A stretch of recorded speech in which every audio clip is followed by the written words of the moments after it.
Hello दोस्तों, veterans, नमस्कार। मैं दीवान सिंह। आज मेरे व्यूअर्स के कुछ खास कमेंट्स पड़े हुए थे। मैंने सोचा आज इनको मैं क्लियर कर देता हूँ। इम्पॉर्टेंट है काफ़ी, और लोग क्या सोचते हैं मेरे बारे में थोड़ा वो भी मैं क्लियर कर देता हूँ। तो एक तो प्रेमचंद जी का रिमार्क है, इसके बारे में बताऊँगा। एक उमाकांत तिवारी जी का रिमार्क है। दो रिमार्क सुनील दत्त शर्मा जी के हैं, काफ़ी इम्पोर्टेंट हैं, रिलेटेड हैं यहाँ पे, और उनके बारे में भी बताऊंगा।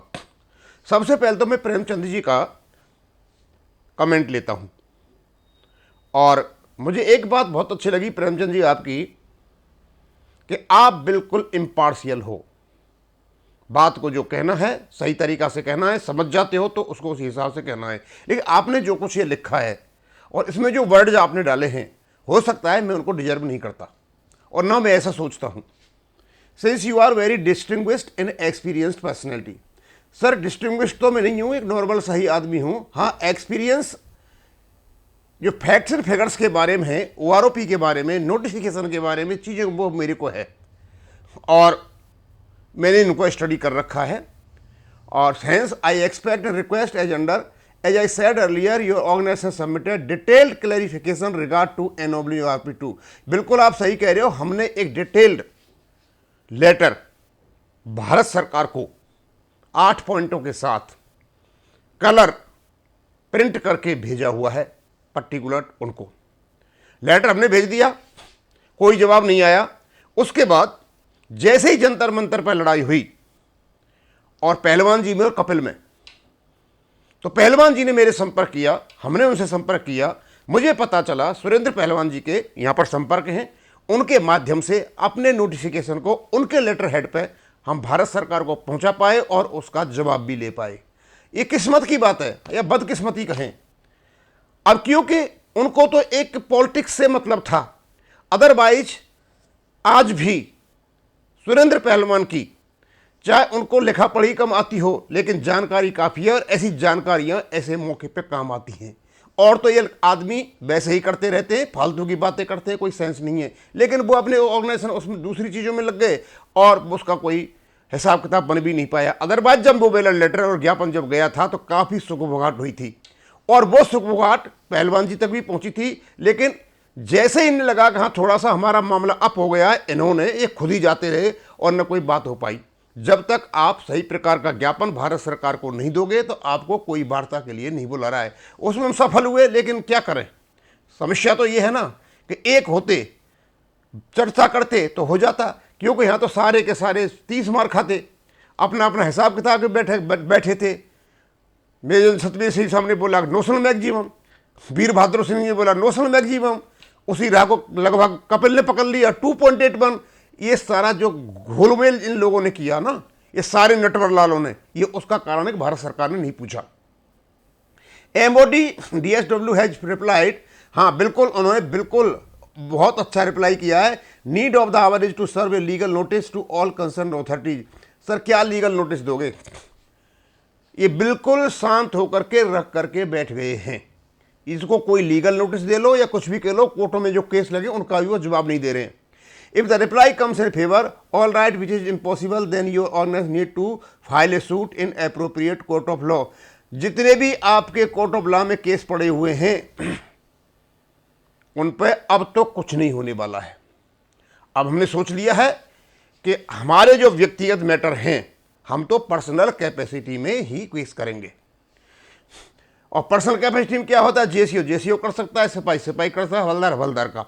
अब क्योंकि हमारे पास ऐसा तो कोई आदमी है नहीं कि वहाँ से निकल के आए कोई एडवोकेट और सब मैं पैसा नहीं लूँगा और मैं केस कर देता हूँ, ऐसा हमारे पास कोई आदमी है नहीं।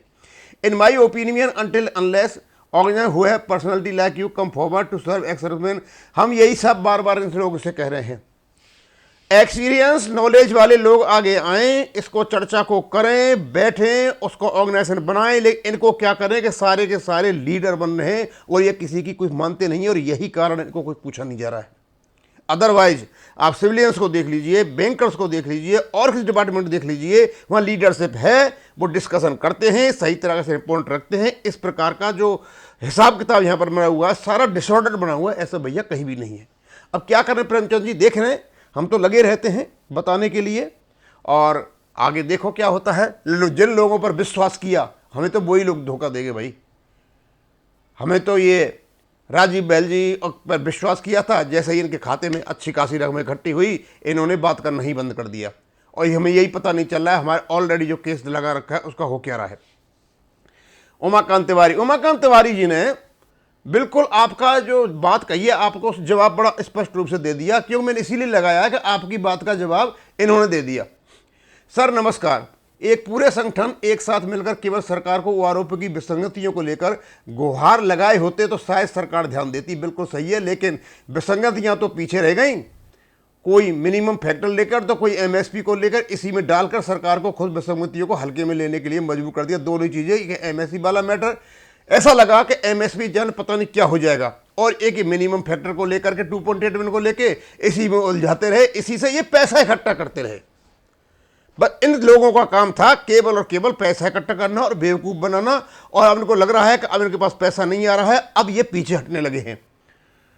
मुंह बंद रहता तो शायद कुछ समस्या हल हो गई होती। अब तो गुड़ और गोबर हो चुका है। बिल्कुल सही बात है, अब तो कुछ नहीं है, गुड़ गोबर हो चुका है।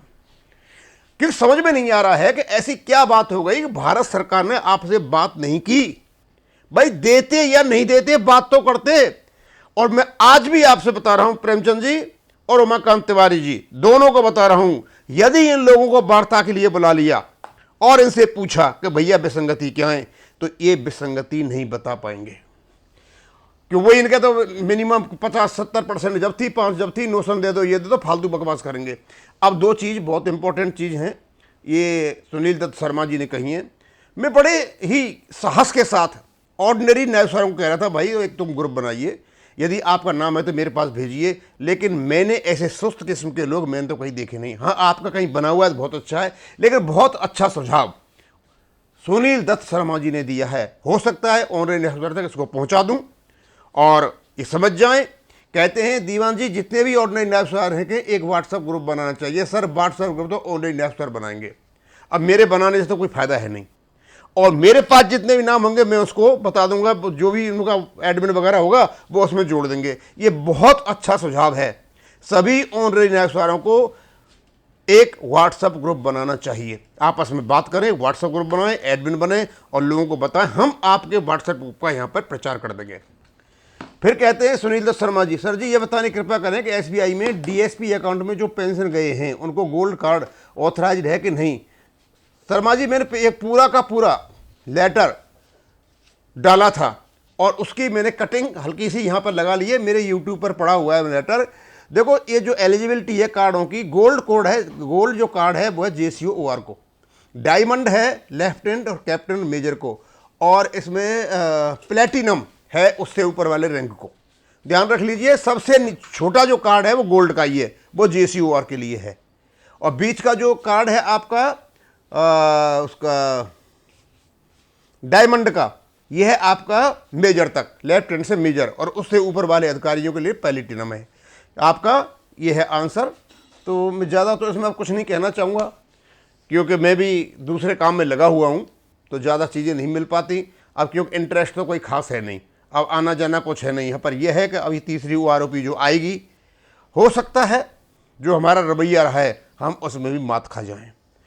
और सबसे बड़ी बात एक और होने जा रही है, क्योंकि हमारी जो जवान किसान पार्टी है, इनने आदमी तो खड़े कर दिए, इनकी परफॉर्मेंस क्या देगी वो हमें भी पता है।